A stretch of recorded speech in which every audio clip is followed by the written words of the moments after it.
किसी विश को अपने दिल में रखो अभी इसी वक्त, और उसको दिल में रखकर 33 मरतबा इस दुआ को पढ़ लो।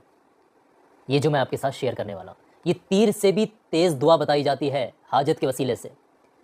आप आला हज़रत फ़ाज़िल बरेलवी, आप आला हज़रत का ख़ुद कौल है कि इस दुआ को जब भी हाजत मकसद के लिए पढ़ा गया तो कामयाबी के लिहाज से ज़ोदे असर पाया गया है।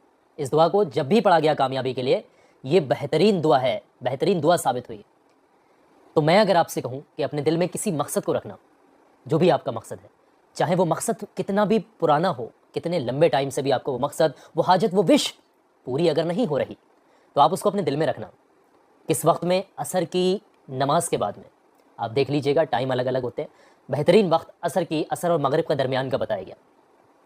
दिल में रखिएगा उस हाजत को, चाहे नौकरी के लिए हो, कारोबार के लिए हो, मोहब्बत के लिए हो, शादी के लिए हो, नेक रिश्तों के लिए, कर्ज़ों की अदायगी, दुश्मन से बचना, जो भी जायज़ हाजत को दिल में रखकर पढ़ना चाहें पढ़ सकते हैं। याद रखिएगा, जब भी इसको पढ़ने बैठेंगे इस बेहतरीन दुआ को, तो पाक साफ़ होना ज़रूरी है। ताज़ा वज़ू कर लें, तन्हाई में बैठ कर के पढ़ें, और इस दुआ के दौरान किसी से बातचीत मत करिएगा। जब आप एकांत में तन्हाई में किसी अमल वज़ाइफ को पढ़ते हैं तो आपको रूहानी क़ुव्वत हासिल होती है। इस चीज़ का ख्याल रखिएगा। पढ़ने का तरीका मैं आपको बता रहा हूँ, और आप फिर किस तरीके से पढ़ेंगे वो भी मैं आपके साथ शेयर करूँगा। पहले इस दुआ को पढ़ना किस तरीके से, वो आप लोग समझिएगा। पढ़ने का तरीका ये है कि सबसे पहले तो उस विश को, उस हाजत को, चाहे कितने भी टाइम से पूरी क्यों ना हो रही हो, अपने दिल में रख लेना उस मकसद को, और फिर इस दुआ को पढ़ने बैठ जाइएगा। पढ़ने का तरीका ये है कि सबसे पहले शुरुआत में हमारे प्यारे आका हुज़ूर सल्लल्लाहु तआला अलैहि वसल्लम के ऊपर 3 मरतबा कम से कम, या फिर 11 मरतबा दुरूद पाक पढ़िएगा। जितना आपका मन करे दुरूद पाक पढ़ें। दुरूद पाक पढ़ लीजिएगा। छोटे से छोटा भी अगर आपको कोई दुरूद पाक याद है तो वो भी आप पढ़ सकते हैं, और जो सबसे छोटा दुरूद पाक है वो है सल्लल्लाहु तआला अलैहि वसल्लम।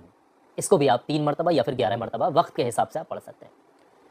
पढ़ने के बाद में आपने पढ़ना है उस दुआए मुबारक को जो बहुत ही बेहतरीन है, हाजत के लिए तीर से भी ज़्यादा तेज़। हर बार बिस्मिल्लाह शरीफ के साथ में इस दुआ को पढ़ना है। पढ़ने का तरीका समझ लीजिएगा। बिस्मिल्लाहिर्रहमानिर्रहीम, स्क्रीन पर भी दिखाने की कोशिश कर रहे हैं। बिस्मिल्लाहिर्रहमानिर्रहीम देख लीजिएगा। हस्बी अल्लाहु ला इलाहा इल्ला हुवा अलैहि तवक्कलतु व हुवा रब्बुल अर्शिल अज़ीम। इस दुआए मुबारक को पढ़ना है, ये स्क्रीन पर भी दिख रही है। इस दुआए मुबारक को हर बार बिस्मिल्लाह शरीफ के साथ में आपने 33 मरतबा यानी 33 टाइम पढ़ना है। और जैसे ही 33 मरतबा इसको पढ़ लेंगे, उसके फ़ौरन बाद में उतनी बार दुरूद पाक आपने पढ़ना है जितना शुरुआत में पढ़ा था। अगर आपने शुरुआत में 3 बार पढ़ा है तो आखिर में भी 3 बार पढ़ दीजिएगा, और 11 पढ़ा था तो फिर आप 11 आखिर में पढ़ दीजिएगा। आपका अमल यहाँ मुकम्मल होता है। लेकिन अभी ज़रूरी चीज़ें जो है वो मुकम्मल नहीं हुई हैं। अमल करने के बाद से, अमल करने वाली जगह से आपने उठना नहीं है। अमल काबा शरीफ की तरफ को फेस करके आप बैठिएगा, तभी पढ़िएगा। खुद उठने की बजाय अपने दोनों हाथों को अल्लाह की बारगाह में उठा दीजिएगा सच्चे दिल से, तौबा इस्तग़फ़ार करते हुए, गुनाहों की सच्ची तौबा करते हुए, अल्लाह की पाकी, अल्लाह की शान, अल्लाह की बढ़ाई पेश करते हुए उस हाजत मकसद के लिए दुआ कर लीजिएगा जिसको आपने अपने दिल में रखा था। सच्चे दिल से गिड़गिड़ा कर, आजिज़ी होकर दुआ करिएगा। रब तबारक व तआला बहुत रहम करने वाला है। यकीन जाने का, जो हाथ उठेंगे इस दुआ को पढ़कर वो खाली हाथ नीचे नहीं आएंगे। यह आला हज़रत का भी कौल है। सच्चे दिल से आप पढ़ करके देखिएगा। एक बात मैं आपको बता दूं, ये दुआ पढ़ने के बाद आपकी हाजत 1 घंटे में पूरी हो जाए, फ़ौरन पूरी हो जाए, 2 घंटे में या फिर 1 दिन में, उससे मतलब नहीं है।